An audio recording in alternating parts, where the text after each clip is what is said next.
Hello everyone, welcome to Punjab Success Mantra. Today we are discussing important news of the day and the topic is coal and coal shortage. तो recently news में हमने देखा कि coal की जो है shortage थी, क्यों थी वो भी हम लोग देखेंगे, डिस्कस करेंगे.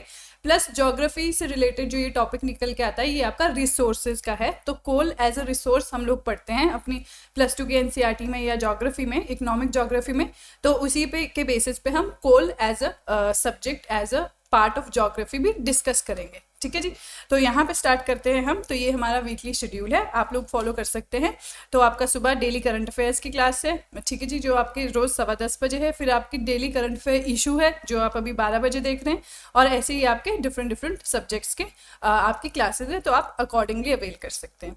नेक्स्ट हमारा है वाई इन न्यूज़. अब कोल जो है शॉर्टेज में है, शॉर्टेज में था इसलिए ये न्यूज़ में था. तो हमारे जो गवर्नमेंट है उन्होंने कहा है अब इसके बाद कभी आपको कोल की शॉर्टेज नहीं देखने को मिलेगी. तो यूनियन कोल मिनिस्टर जो है उन्होंने कहा है कि शॉर्टेज ऑफ जो कोल हुआ था वो due to extraordinary situation हुआ था. और वो एक्स्ट्रा ऑर्डिनरी सिचुएशन क्या हो सकती है? आपका डिमांड सप्लाई गैप. ठीक है. तो यहाँ पे भी वही हुआ है, इकोनॉमिक्स का कॉन्सेप्ट है. वैसे ये न्यूज़ जो है वो आपकी इकोनॉमिक्स से GS3 से रिलेटेड है, बट हमारा कोल एज अ रिसोर्स जो है वो हम ज्योग्राफी में पढ़ते हैं, इसलिए हम ये न्यूज़ यहाँ देख रहे हैं. तो आपकी डिमांड है पावर की वो इंक्रीज हो गई थी. ठीक है. तो डिमांड सप्लाई गैप हो गया था, इसीलिए हो रहा था. लेकिन क्यों इंक्रीज हो गई थी पावर की डिमांड? आपकी इम्प्रूव्ड इकोनॉमिक एक्टिविटी की वजह से, क्योंकि कोविड के बाद जैसे आपको पता ही है एकदम सब खुला, तो आपकी इकोनॉमिक एक्टिविटी भी इम्प्रूव हुई है. तो इसीलिए कोल की डिमांड भी, पावर प्लांट की डिमांड भी अप हो गई थी. तो एट द सेम टाइम आपका क्या है, बहुत सारे पावर प्लांट्स ने ऑपरेट करना बंद कर दिया. तो ये इसका मतलब क्या हुआ कि आपका सप्लाई कम हो गई, डिमांड ज़्यादा हो गई. तो इसीलिए आपकी जो है शॉर्टेज हुई कोल की. अब उन्होंने क्यों ऑपरेट करना बंद कर दिया? क्योंकि आपका कोल के प्राइसेस है वो $40 अ टन से इंक्रीज होकर $210 अ टन इंक्रीज हो गए. तो आप मैनी फोल्ड इंक्रीज देख सकते हैं कोल के दामों में, इसीलिए ये जो है आपकी सप्लाई डिमांड गैप आपको देखने को मिला. अब जो पावर प्लांट्स है वो ब्लेंडेड कोल. तो ब्लेंडेड कोल क्या होता है ये भी हम आगे डिस्कस करेंगे. तो पार्टली इंपोर्ट करते थे, ठीक है, तो वो भी स्टॉप हो गया क्योंकि इंपोर्ट का जो है वो इतना प्राइस बढ़ गया. इसीलिए उन्होंने डोमेस्टिक कोल डिमांड करना शुरू कर दिया कि हमें भी डोमेस्टिक कोल चाहिए. अब डोमेस्टिक कोल का वैसे ही ऑलरेडी डिमांड अब थी, हमने देखा. तो यहाँ पे क्या है, बहुत ही ह्यूज आपका डिमांड सप्लाई गैप क्रिएट हो गया था, जिसकी वजह से कोल के प्राइसेस ज़्यादा हो गए थे और सप्लाई शॉर्ट हो गई थी. तो अपेरेंटली इट अपीयर्ड कि कोल की आपको शॉर्टेज आ गई है. अदरवाइज आपका रिसोर्सेज तो उतने ही हैं, बट आपकी डिमांड सप्लाई के गैप की वजह से शॉर्टेज नज़र आई. तो ये था हमारा वाई इन न्यूज़. तो कोल क्यों न्यूज़ में था. तो नेक्स्ट देखते हैं, ये हमारा पाई चार्ट है जो डिनोट कर रहा है कि कितने %. यहाँ पे आप सबसे लार्जेस्ट चंक देख सकते हैं. ये आपका इंस्टॉल्ड पावर कैपेसिटी है जिसमें कोल 53% के अराउंड है और आपका रिन्यूएबल एनर्जी जो है 36.2% के अराउंड है. अब इसी का ब्रेकअप आपको यहाँ दिया है. हाइड्रो के 12% है, विंड पावर के अराउंड 10% है, सोलर के 9.8% है. तो ऐसी बायो पावर और स्मॉल हाइड्रो प्रोजेक्ट्स.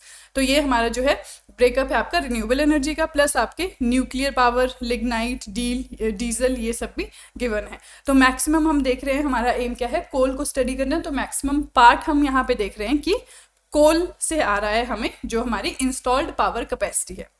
तो नेक्स्ट देखते हैं, यहाँ से ये क्लियर है. तो अब हमारा क्या है, कोल एज अ सब्जेक्ट हम स्टार्ट करते हैं, एज अ टॉपिक हम स्टार्ट करते हैं.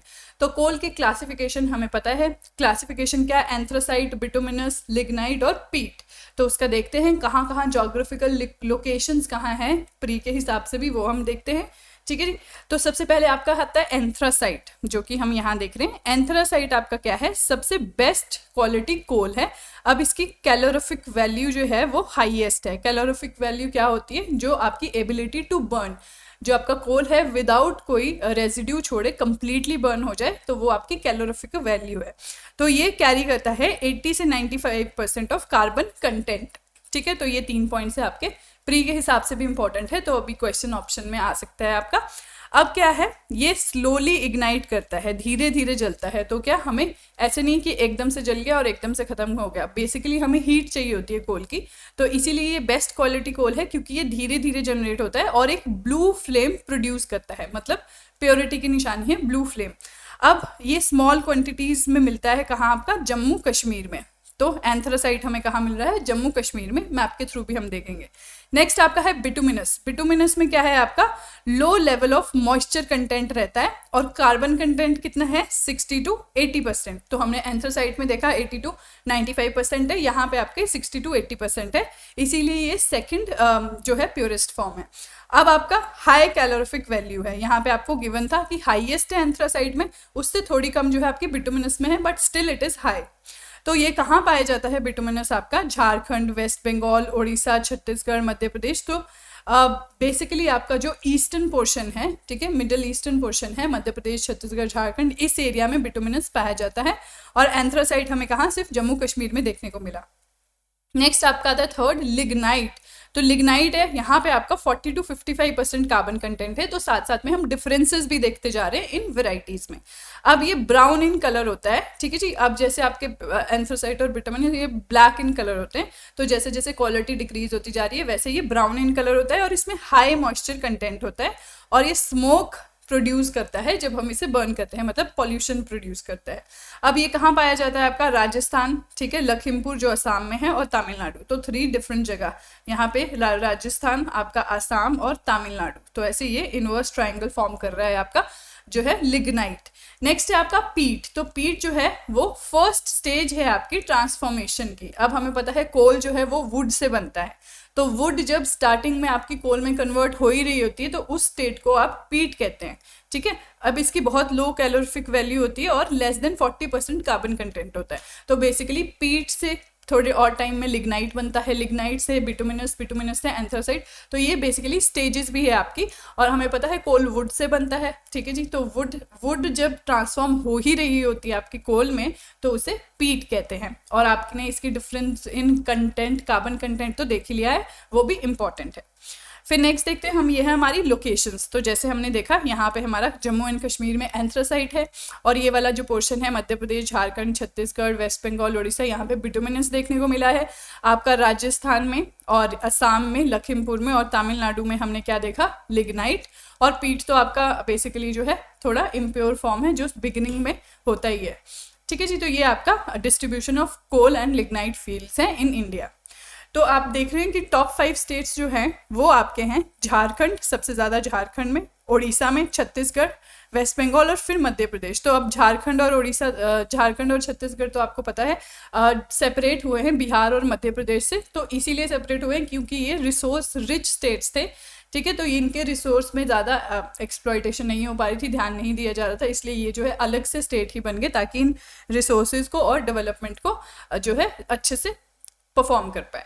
तो नेक्स्ट आपका है लीडिंग कोल प्रोड्यूसर्स वर्ल्ड में जो है आपके China, US, Australia, Indonesia, India. तो इसमें भी इंडिया आपका टॉप 5 में आता है। तो ये है कोल से रिलेटेड आपका स्टेट्स की रैंकिंग और इंडिया की रैंकिंग की। इंडिया टॉप 5 में आता है प्रोड्यूसर्स में। अब 2 और कॉन्सेप्ट्स हम देखने जा रहे हैं जो है कोल ब्लेंडिंग और कोल गैसिफिकेशन। तो ये आपका कोल एज अ टॉपिक जो है 360 डिग्री हम कवर कर रहे हैं। कोल ब्लेंडिंग में आपका क्या होता है कि लो ग्रेड कोल, लो ग्रेड कोल किससे कहते हैं हम, जो ज़्यादा ऐश छोड़ता है, ज़्यादा राख छोड़ता है, वो आपका लो ग्रेड कोल होता है। वो मिक्स कर सकते हैं हम हाई ग्रेड कोल से, ठीक है, जो ज़्यादातर हम इंपोर्ट करते हैं क्योंकि जैसे आपने देखा एंथ्रासाइट, बिटुमिनस का हमारे पास इतना नहीं है रिजर्व्स। तो ये विदाउट डिटोरेशन, तो हमारी जो थर्मल परफॉर्मेंस है बॉयलर की उसको कॉम्प्रोमाइज़ किए बिना जितना हम ऐड कर सकते हैं लो ग्रेड कोल हाई ग्रेड कोल में, उसको कहते हैं कोल ब्लेंडिंग, कि हमारा काम भी चल जाए और हमारे कॉस्ट है वो भी रिड्यूस हो जाए और कम से कम हम जो है जो कोल को यूज़ करें। तो यहाँ पे कोल ब्लेंडिंग है, ये एक प्रैक्टिस है जहाँ पे आपका बहुत पावर स्टेशन जो है कर रहे हैं, परफॉर्म कर रहे हैं ताकि आपको कंसिस्टेंट फीड स्टॉक मिले फ्यूल का फॉर पावर जनरेशन। और डिफरेंट रिक्वायरमेंट्स जैसे आपकी transportation problem, fuel cost, reducing slagging और सल्फर ऑक्साइड एमिशंस, तो इन्हें रिड्यूस करने के लिए तो ये सारा हमारा प्रोसेस आता है कोल ब्लेंडिंग के अंदर, जहाँ पे हम बेसिकली लो ग्रेड और हाई ग्रेड कोल को मिक्स कर देते हैं। नेक्स्ट हमारा है कोल गैसिफिकेशन। तो कोल ब्लेंडिंग जो है इजी सा कॉन्सेप्ट है, वैसे ही आपका कोल गैसिफिकेशन है। अब कोल गैसिफिकेशन एक प्रोसेस है जिसमें कोल को पार्शली ऑक्सीडाइज कर दिया जाता है, किसके साथ, एयर के साथ, ऑक्सीजन, स्टीम या कार्बन डाइऑक्साइड के साथ, टू फॉर्म फ्यूल गैस। तो कोल का बेसिकली क्या बना देते हैं, गैस, उसको गैसेस फॉर्म में कर देते हैं। तो ये गैस फिर क्या है, यूज करते हैं हम instead of natural gas, methane और अदर फॉर डिराइविंग एनर्जी। तो इन गैसेस की जगह फिर हम ये कोल गैस यूज करते हैं। अब ये in situ gasification of coal, in situ मतलब जहाँ पे ये अवेलेबल है वहीं पे, इसका क्या मतलब है, अंडरग्राउंड कोल गैसिफिकेशन। ये क्या है, ये एक टेक्निक है, इसमें हम कोल को गैस में कन्वर्ट करते हैं, ठीक है, जैसे हमें नाम से पता चल रहा है। तो जब ये वो स्टिल सीम में होती है, सीम क्या है, आपकी कोल की लेयर्स है जो अर्थ के नीचे पाई जाती है, ठीक है। तो हम उसको फिर एक्सट्रैक्ट करते हैं वेल से, सॉरी। तो यहाँ पे इट प्रोड्यूसेस सिग्नास। अब यहाँ पे इससे क्या सिग्नास प्रोड्यूस होते हैं। सिग्नास क्या है, एक मिक्सचर है जहाँ पे primary methane, carbon monoxide, hydrogen, carbon dioxide और वाटर वेपर ये प्रोड्यूस होता है। अब ये जो सिग्नास प्रोड्यूस हुआ है एज अ बाय प्रोडक्ट, ये हम कहाँ यूज कर सकते हैं, फर्टिलाइजर्स में, फ्यूल्स में, सॉल्वेंट में और सिंथेटिक मटीरियल में। तो coal gasification as a topic भी हमने यहाँ डिस्कस कर लिया है कि कोल गैसिफिकेशन होता क्या है, कौन सी टेक्निक यूज होती है और उससे जो सिग्ना प्रोड्यूस होता है वो भी कहाँ कहाँ यूज होता है। तो ये कोल से रिलेटेड हमारा टॉपिक था। नेक्स्ट हम देखते हैं कि इंडिया की डिपेंडेंस क्या है कोल पे। तो कोल हमें एज अ फ्यूल हमें पता है फॉसिल फ्यूल है, हम बहुत ज़्यादा यूज़ करते हैं। तो इंडिया की इंस्टॉल्ड कैपेसिटी है कोल बेस्ड पावर जनरेशन की, वो है अराउंड आपकी 2.04 लाख मेगावाट। तो ये 5% है बाकी सारे पावर सोर्सेज का, ठीक है, जितने भी हमारे हाइड्रो पावर सोर्सेज है, थर्मल है, न्यूक्लियर है, उसका 5% है आपका ये कोल पे बेस्ड। अब कोल बेस्ड पावर स्टेशन है वो पीरियोडिकली रिटायर होते हैं, मतलब बंद होते हैं, बट साथ साथ में वो नए खुलते भी रहते हैं, ठीक है। तो फास्ट इनफ नहीं है उनकी पेस। अब क्या है, कोल जो है अभी भी इनएक्सपेंसिव है बाकी के कंपैरिजन में, बाकी जो प्रेजेंट सोर्सेज ऑफ एनर्जी है उनके कंपैरिजन में अभी भी कोल इनएक्सपेंसिव है। तो इसकी वजह से क्या होता है, वो ज़्यादा यूज़ होता है, ठीक है। अब कंपैरेटिवली अगर इसकी कॉस्ट कम होगी तो ऑफकोर्स ये ज़्यादा यूज़ करेंगे लोग। अब जो IEA है, ठीक है, इंटरनेशनल एनर्जी एजेंसी, वो बताती है कि कोल रिपोर्ट 2021 में इंडिया की कोल कंजप्शन जो है वो इंक्रीज करने वाली है 9% 2024 तक। तो ये अब उनका प्रिडिक्शन है कि परसेंटेज जो कोल की है वो इंक्रीज ही हो रही है। तो अब हमें इतनी दिक्कत क्यों है कि कोल का यूज़ हमारे यहाँ ज़्यादा हो रहा है, तो उससे क्या प्रॉब्लम्स हमें आती है, क्या इम्पैक्ट है, ये हम देखेंगे। सबसे बड़ा इम्पैक्ट हमें पता है एनवायरनमेंट में होता है। दूसरा है फॉसिल फ्यूल्स हमारे लिमिटेड है, तो फॉसिल फ्यूल कोल भी एक फॉसिल फ्यूल है, तो वो भी उसके लिमिटेड रिसोर्स है और डिप्लीट हो रहा है जितनी तेज़ी से वो यूज़ हो रहा है। तो देखते हैं हमारा impact of coal on environment. अब ग्लोबल वार्मिंग हमें पता है कि ग्लोबल वार्मिंग क्लाइमेट चेंज हो रहा है और ये बहुत ही ज़्यादा पेस में हो रहा है। अब यहाँ पे इसका एक तरीका क्या है ग्लोबल वार्मिंग से बचने का या फिर उसको इसी प्रेजेंट लेवल पे रखने का, कि हम फॉसिल फ्यूल्स का यूज़ बंद करते हैं, ठीक है। फॉसिल फ्यूल के यूज़ से क्या होता है, आपका कार्बन डाइऑक्साइड एनवायरनमेंट में आता है, ग्रीन हाउस गैसेज आती है और इससे और क्लाइमेट चेंज हो रहा है। तो ये इससे आपका फॉसिल फ्यूल, कोल और नेचुरल गैस, ऑयल, ये तीनों हैं, इनका यूज़ हम कट कर सकते हैं, तो हम ग्लोबल वार्मिंग से बच सकते हैं। लेकिन आपका 80% of the world energy requirement है वो इन्हीं 3 फ्यूल से आती है, हमें इनको ही कट करना है और यही अभी हम एट प्रेजेंट 80% यूज़ कर रहे हैं।